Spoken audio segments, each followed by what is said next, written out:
మోకాల నొప్పులకు ఎటువంటి సర్జరీ లేకుండా ఎపియాన్ పెయిన్ క్లినిక్ అందిస్తున్న అత్యాధునిక చికిత్స. కోకోనట్ ఆయిల్ గురించి చాలా ఒక టైం నడిచింది. కోకోనట్ ఆయిల్ చాలా మంచిది అని చెప్పి, అలాగే మనకి అవకాడో చాలా మంచిది అంటున్నారు. అవకాడో మంచిది. అవకాడోలో ఎక్కువ పాలీ అన్సాచురేటెడ్ ఫ్యాటీ యాసిడ్. అలాగే ఫిష్ ఆయిల్ అనుకోండి, ఫిష్ లో ఉన్న ఆయిల్ omega-3 ఉంటుంది. omega-3 మంచిది. In fact omega, if you are vegetarians, I suggest omega-3 capsules తీసుకోవడం మంచిది. ఫ్యాటీ లివర్ కూడా మంచిది. They are all unsaturated or poly unsaturated. I protect చేస్తాయి body. So logically sir, ghee అయితే ghee and butter not recommended. Ghee and but small quantities లో ghee is okay, but not above say more than 1 teaspoon, tablespoon కూడా teaspoon is not సరిపోదు. దానికన్నా ఎక్కువ తీసుకోవాలి. Non vegetarian diet, vegetarian diet, fatty liver కి సంబంధించి మీరు ఎలా కంపేర్ చేస్తారండి? ఫ్యాటీ లివర్ డెఫినెట్ గా vegetarian diet superior fatty liver కి. బట్ అగైన్ వెజిటేరియన్ డయట్ లో ఇఫ్ యూ టేక్ కార్బోహైడ్రేట్స్ అనుకోండి, ఇడ్లీ, ఇటువంటి simple carbohydrates, they can also produce fatty liver very fast. అదే విధంగా ఇప్పుడు మనము రిచ్ కార్బోహైడ్రేట్స్, రైస్ అనుకోండి, plain white polished rice, that also is high carbohydrate which is high glycemic index అంటాం. That also causes fatty liver. Whereas millets చాలా తక్కువ chance of millets producing fatty liver. Non vegetarian లో certain thing, for example fish అనుకోండి, అదే egg అనుకోండి, these are less associated fatty liver. To some extent chicken, but red meat again we do against it. So non-vegetarian manchidi kaadu, vegetarian manchidi kaadu. Depends on the item. Inkoti egg lo kuda people ki wrong concept. Egg white అయితే తింటున్నామండి, yolk అది తప్పదు. ఎందుకంటే egg yolk లో 2 important components are there. One is called choline. Choline అనే substance. Choline అనేది prevents fatty liver. ఓహో, choline. So దానికే we advise egg yolk మంచిది, తప్పుగా అంటే అప్ టు 4 eggs పర్వాలేదు. బియాండ్ 4 eggs అంటే ఎగ్ యోక్ తినకూడదు. అప్ టు 4 eggs తినొచ్చు ఒకటి. రెండోది ఎగ్ యోక్ లో there is substance which protects the muscles అంటే మన ఏజ్ అవుతాయి, మజిల్స్ వేస్ట్ అయిపోతుంటాయి. సార్కోపీనియా అంటాం. Sarcopenia is not good. మనం exercise helps to muscle building. Sarcopenia రాకూడదు అంటే కొంతవరకు ఎగ్ యోక్ మంచిది చాలా. సో నేను అడ్వైజ్, ఇంకో ఇంపార్టెంట్ అడ్వైజ్ పీపుల్ కి ఏమంటే, కైండ్లీ ఓన్లీ ఎగ్ వైట్ అని కాదు, ఎగ్ yolk కూడా కనీసం if you are eating 2 eggs, 1 egg with egg yolk తినండి, 1 egg వితౌట్ ఎగ్ yolk తినండి. చాలా ఇంపార్టెంట్. ఒక యావరేజ్ 70 కిలోల వ్యక్తి రోజుకి 70 గ్రాముల ప్రోటీన్ తినాలి. కరెక్ట్. అంటే మనకి దాదాపు 1 డజన్ ఎగ్స్ పర్ డే. అంటే ప్యూర్ గా ఎగ్స్ మాత్రం. అంటే ఎగ్ తోటి యు గెట్ 10 grams అనుకోండి ఒక ఎగ్ తోటి ప్రోటీన్. సో 2 eggs తింటే 20 grams. 20 grams ఎగ్ ప్రోటీన్ ఇది ఓకే. అదే విధంగా దాల్, లెంటిల్స్, స్ప్రౌట్స్, ఇవన్నీ కూడా, బీన్స్, ఇవన్నీ కూడా ప్రోటీన్స్ వస్తాయి వెజిటేరియన్. నాన్ వెజిటేరియన్ లో యావరేజ్ ఒక ఫిష్ అనుకోండి, ఒక పీస్ ఆఫ్ ఫిష్ కానీ ఒక చికెన్ అనుకోండి, దాంట్లో నుంచి వస్తాయి అన్నమాట. యోగర్ట్ కూడా చాలా మంచిది. పాలు మంచిది కాదు, యోగర్ట్ మంచిది. యోగర్ట్ ఆల్సో కంటైన్స్, ఇప్పుడు హై ప్రోటీన్ యోగర్ట్స్ కూడా ఉన్నాయన్నమాట, ఎక్కువ ప్రోటీన్. గ్రీక్ యోగర్ట్ లాగా. The only thing is my advice is processed food మంచిది కాదు. అన్ని దాదాపు అంతే కదా సార్. ఇప్పుడు దొరికేవన్నీ ప్రాసెస్డ్ కాదు. అంటే దొరికేదంటే మీరు ప్రాసెస్ ఫుడ్ అంటే ఆల్రెడీ పార్ట్లీ కుక్డ్ కానీ, లేదా మీరు బయట నుంచి ఆర్డర్ చేస్తారు స్విగ్గీ, అవి కానీ, అటువంటి ప్రాసెస్డ్. బట్ మీరు సూపర్ మార్కెట్ కి వెళ్తే you can buy regular food కదా. Process food. ఇప్పుడు పన్నీర్ లో కూడా కల్తీ ఉందని చెప్పి ఈ మధ్య స్టడీస్ బయటపడ్డాయి. అంటే paneer is not actually paneer, దానిలో ఏదో కలుపుతున్నారు. అంటే actually anything that is process, మనం హోమ్ మేడ్ ఆర్గానిక్ ఫుడ్ చాలా మంచిది. We're going away from that. తప్పది. సపోజ్ మనం మార్కెట్ కి వెళ్ళి వెజిటబుల్స్ కొన్నాం, ఇది కొన్నాం, ఎగ్స్ కొన్నాం, ఇంట్లో చేసుకోవచ్చు కదా. ఆ సేమ్ థింగ్ మీ ప్యాకేజ్ దాంట్లో తీసుకున్నాం అనుకోండి, ప్యాక్డ్ ఫుడ్ లో ఈ నూడిల్స్ కానీ, వర్స్ట్ నూడిల్స్ దాంట్లో కార్బ్స్ ఎక్కువ ఉంటాయి, ప్రాసెస్డ్. ఈ ప్రాసెస్ ఫుడ్ లో ఏమంటే అల్ట్రా ప్రాసెస్డ్ అంటాం. Now in western countries they are called ultra process people. అంటే ఉట్టి అదే తింటారు మన అల్ట్రా. ఎప్పుడు అంటే ఇంట్లో కుక్ చేసుకోరు చాలా మంది. ఇంట్లో కుక్ ఏముంటాయి sir health issues. So ultra process food వల్ల ఏమొస్తుందంటే, in addition to that high carbs, high sodium ఎక్కువ ఉంటుంది అల్ట్రా ప్రాసెస్ ఫుడ్ లో. సో బీపీ అది. Second important thing ultra preservatives, అదే విధంగా కలరింగ్ ఏజెంట్స్, ఇవన్నీ ఉంటాయి. దీని వల్ల ఏమవుతుందంటే ఫుడ్ టేస్ట్ బాగుంటుంది చాలా. It contains this tasty thing.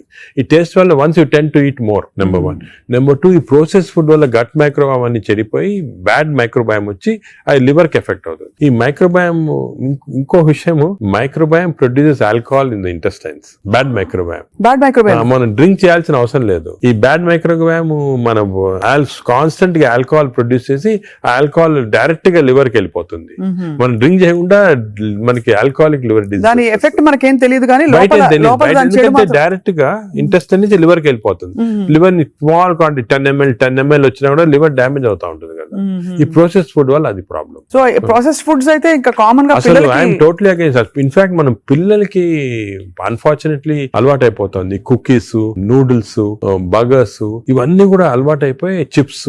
The chips also very bad. ఇంత అడ్వర్టైజ్మెంట్స్ చూస్తుంటాం. చిల్డ్రన్ కి అలవాటు అయిపోయి మేము దానికే చిల్డ్రన్ లో we're now seeing very very high incidence of fatty liver disease. Because పిల్లలు సార్ పిల్లల్లో 20-30%, 40% ఎఫ్లెట్ చిల్డ్రన్ లో ఫ్యాటీ లివర్ డిసీజ్ వస్తుంది. అక్కడి నుంచే స్టార్ట్ అయిపోతా ఉంది. It is going to become more and more danger. మన సొసైటీకి స్కూల్స్ లో కూడా అవేర్నెస్ ప్రోగ్రామ్స్ పెట్టాలి తక్కువ. స్కూల్స్ ఎగ్జాక్ట్లీ మీరు చెప్పినట్టు నేను I'm making a plea government కానీ స్కూల్స్ లో అవేర్నెస్ ప్రోగ్రామ్. మనకి అంతా కూడా మన food habits has to come from school stage. Schools లోనే వీళ్ళకి ఈ టీచింగ్ పెడితే children are very intelligent. They will observe what we say. వాళ్ళకి చెప్పండి ఇది మంచిది కాదు. బట్ స్కూల్ క్యాంటీనే స్కూల్ పక్కన ఉన్నదే ఫాస్ట్ ఫుడ్స్ అమ్ముతా ఉంటే ఇంకా అదేం చేస్తాం వాళ్ళు natural. So that is wrong. We should ban fast foods in schools and school surroundings compulsory. This is the most dangerous thing. మనకి ఎపిడమిక్ అయిపోతుంది. We're not realising it's going to become very dangerous. చిన్నప్పటి నుంచే మనం healthy eating habits inculcate చేయాలి. చాలా important. Sir ఒకసారి gut health బాగా దెబ్బతినేసింది ఫర్ వేరియస్ రీజన్స్, బయట తిని లేకపోతే స్ట్రెస్ఫుల్ హ్యాబిట్స్ వల్ల, దాన్ని కరెక్ట్ చేయాలంటే ఎక్కడి నుంచి స్టార్ట్ చేయాలి? మనం ఇప్పుడు suppose somebody even 60 years 70 years లో కూడా మనం గట్ హెల్త్ రిస్టోర్ చేసుకోవచ్చు. ఎలా రిస్టోర్ చేయాలి సార్? ఏం చేయాలి? అదే ఫస్ట్ ఏమో food. It has to be organic food correct గా. అంటే అనేది ఏమంటే ఈ ఫాస్ట్ ఫుడ్స్, ప్రాసెస్ ఫుడ్స్ అన్ని ఆపే సింపుల్ ఫుడ్ మన ఇంట్లో. For example millets, fresh vegetables, దాని తర్వాత certain types of fruits. Fruits లో కూడా బెర్రీస్ అనుకోండి, 3 Bs అని ఉన్నాయమ్మా. బెర్రీస్ ఒకటి, వెజిటేరియన్ లో బ్రోకలీ ఒకటి, బీట్రూట్ ఒకటి. 3 Bs are very important. Berries daily ఒక కప్ ఆఫ్ బెర్రీస్ తింటే that itself will restore health. Oh great sir. Blueberry, berries, broccoli, broccoli, beetroot. 3 Bs అంటాం. ఆ 3 Bs ఆర్ వెరీ గుడ్ ఈ food habits లో. Yogurt, మంచి yogurt తింటాం, healthy yogurt తింటాం. దాని తర్వాత నట్స్ లో కూడా అన్ని నట్స్ మంచిది కాదు. అది నట్స్ లో బెస్ట్ ఈజ్ వాల్నట్స్. అదే విధంగా సెకండ్ ఈజ్ ఆల్మండ్స్. ఇవి 2 ఆర్ గుడ్. పిస్తా అంత మంచిది కాదు, హై ఫ్యాట్ కదా సార్. హై ఫ్యాట్ పిస్తా. సేమ్ థింగ్ క్యాష్యూస్ కూడా సేమ్. అందులో నేతిలో వేయించి ప్రోటీన్ తిన్నాం అనుకుంటారు. అనుకోండి అది again you are taking back. So అవి ఫ్రైడ్ క్యాష్యూస్ అవన్నీ కూడా అవాయిడ్ చేయాల్సింది. ఇలాగా హెల్తీ ఫుడ్ తోటి we can make lot of difference. Plus non vegetarian లో fish is very good. Fish తినే వాళ్ళకి ఫిష్ మంచిది. ఫిష్ కూడా అన్ఫార్చునేట్లీ ఈ మధ్యన కొంచెం ప్లాస్టిక్స్ వచ్చేస్తున్నాయి ఫిష్ లో. ఈ సీ లో ప్లాస్టిక్స్ వేసి రివర్స్ లో వాళ్ళకి మైక్రో ప్లాస్టిక్స్. ఈ microplastics and other future thing we have to concentrate as a society. Pollution, process food, microplastics. These are called the 3 evils. ఈ 3 evils వల్ల మనం అన్ఫార్చునేట్లీ ఎంత హెల్త్ మెయింటైన్ చేయాలంటే కూడా మన society is not giving us the opportunity. అంటే బయటకు వెళ్తే సార్ ఇవాళ హైదరాబాద్ లో ఎన్ని రెస్టారెంట్స్ ఉన్నాయి సార్? ఇంకా అపిటైట్ ఉంది. రాత్రి 11:30కి వెళ్తే కూడా ఇంకా బజ్జింగ్. అసలు అందరూ ఎంత తింటున్నారు అంటే నేను రెస్టారెంట్స్ లో హెల్తీ ఫుడ్ కుక్ చేస్తే వాడడం మంచిదే. కానీ షార్ట్ కట్స్ తీసుకొని కుకింగ్ ఆయిల్ మళ్ళా యూస్ చేయటము, అదే విధంగా ప్రాసెస్ ఫుడ్ దాంట్లో యూస్ చేయటము, కలరింగ్ ఏజెంట్స్ యూస్ చేయటం, అది చేస్తే they are not very good. ఇప్పుడు తందూరి చికెన్ అని బాగా మంచి రెడ్ కలర్ వేస్తారు. That is not again good. It's bad for health. అంటే the red colour colouring agents, preserving agents are not good. ఇది ఒక aspect. Second aspect gut health again not realised is physical activity. చాలా important. మీరు అనొచ్చు physical activity gut కి సంబంధం ఉంది. The gut is constantly reacting, liver is constantly reacting to physical activity. మనకి daily standard 150 hours per week. 150 hours per week physical activity liver కి మంచిది. It has shown repeated గా 150 hours per week చేస్తే liver fat slow కరిగిపోతుంది. 150 hours sir? 150 hours a week అంటే 7 days లో 150 hours అంటే రోజుకు సుమారు 20 minutes per day. ఓకే, 150 అంటే 1.5 hours per 1.5 hours, 30 minutes per day for 5 days. Okay, 30 into 5 150 minutes అయితే 150 minutes per week సరిపోతుంది. అండ్ డైలీ చేయకపోవచ్చు. కొంతమంది వీక్ లో 2 సార్లు 3 సార్లు అలా చేయగలుగుతారు.